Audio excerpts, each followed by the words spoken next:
घटना है, हम सब दुखी हैं। प्रजातंत्र में लाठी, गोली, गाली गलौज इसका कोई कहीं पर भी स्थान नहीं है। अगर ऐसे ही होता तो फिर रजवाड़े नहीं होते, एक जीता दूसरा जीता तीसरा जीता।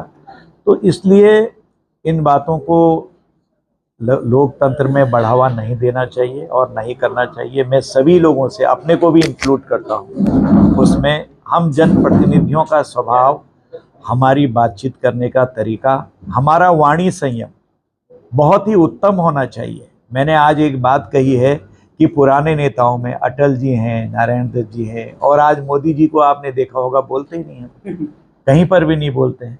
और देखिए कांग्रेस के अंदर अपने प्रधानमंत्री रहे इससे पहले 10 साल मनमोहन जी, वाणी संयम में वो भी कम नहीं थे।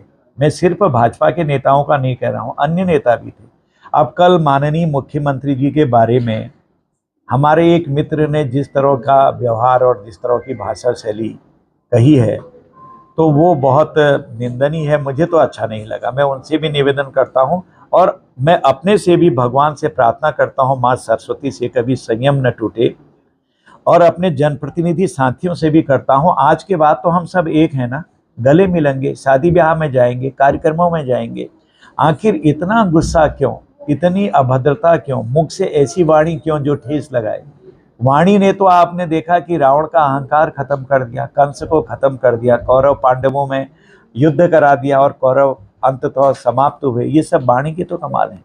इसलिए वाणी संयम जरूर रखें, और जो गलत है उसको कोई सही नहीं कहता है। हमारे सरकार धामी जी के नेतृत्व में बहुत मुस्तैदी से बहुत अच्छा काम कर रही है हर क्षेत्र में।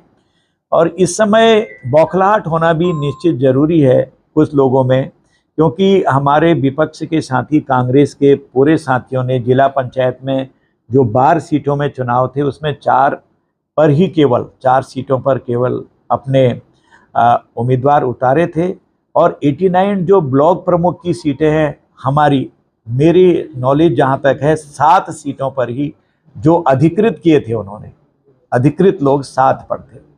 तो ऐसे में बौखलाहट होना जरूरी है। 3 बार यहाँ लगातार हमारी सरकार बन गई, 3 बार देश में बन गई, कई राज्यों में 3 बार 2 बार लगातार हम आ रहे हैं। ऐसे में थोड़ा सा झुंझुनाहट तो होती है, लेकिन ऐसे में इतना वाणी संयम नहीं तोड़ना चाहिए कि बहुत ज़्यादा हमारे रिश्ते खराब हों। हालांकि हम तो रिश्ते खराब करते नहीं, लेकिन तब भी मैं निवेदन ही करूँगा कि अब ये जो होना था हो गया। माननीय न्यायालय के पास सारी चीज़ें हैं, एक एक चीज़ न्यायालय के पास है। इसने क्या कहा